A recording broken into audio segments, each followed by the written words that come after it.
Prelazimo na krojenje zadnjeg dela suknje. Kao što vidite, ja sam sve ispratila kako je bilo i za prednji deo, znači linija struka, linija bokova, koleno, dužina suknje.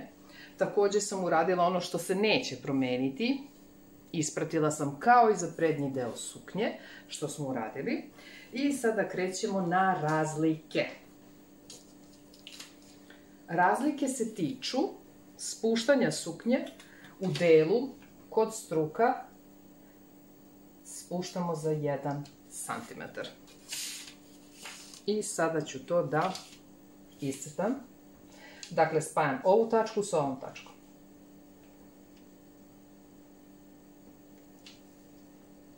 Zašto spuštamo za 1 cm?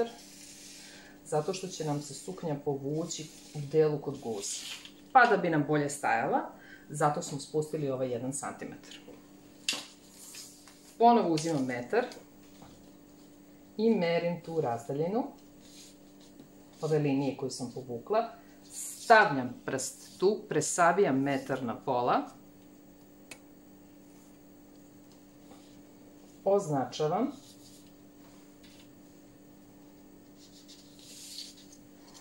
Stavljam tačku i pravim ušitak.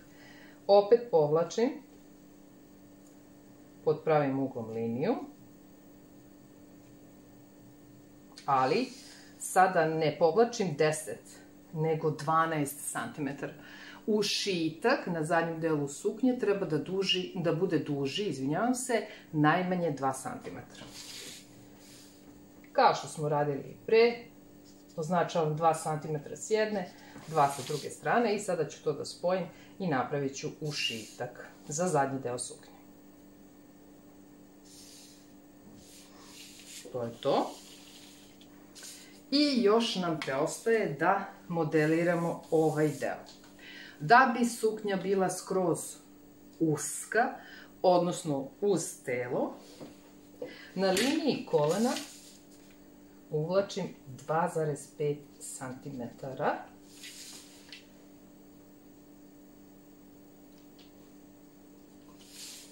Tu ću da povučem liniju pod pravim uglom.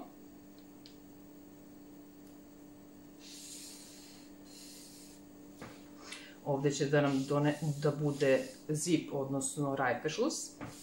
I sada ću da spojim ovu liniju s ovom linijom.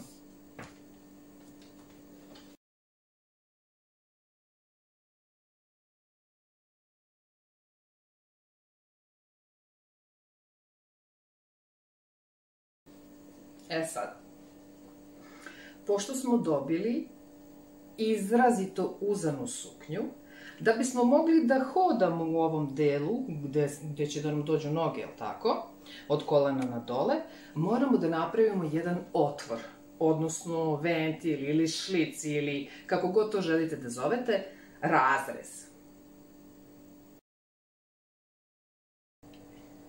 Da bih napravila otvor, od ove tačke kao ovamo povlačim pod uglom od 45 stepeni jednu liniju.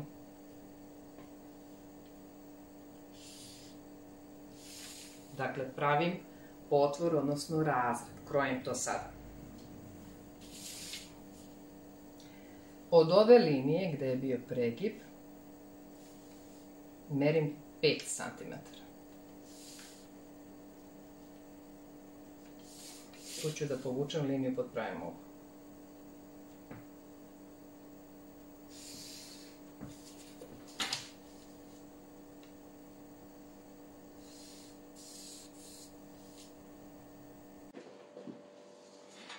I još ovdje da spojim.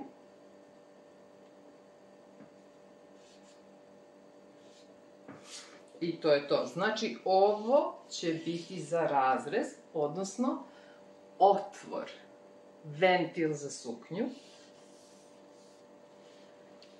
I to je znači praktično ceo ovaj deo.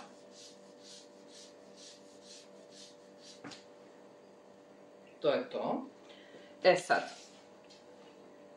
šta nam preostaje da uradimo?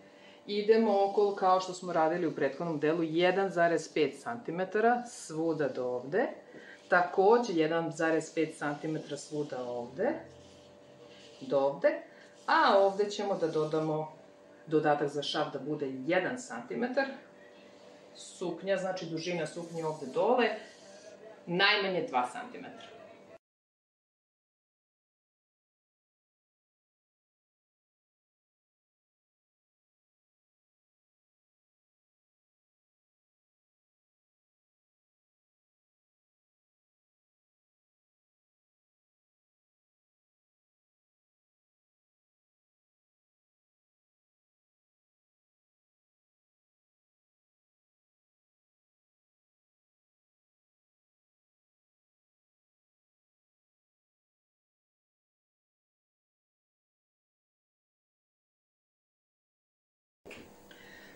I to je to. Završili smo krojanje zadnjeg dela suknje, 1/2.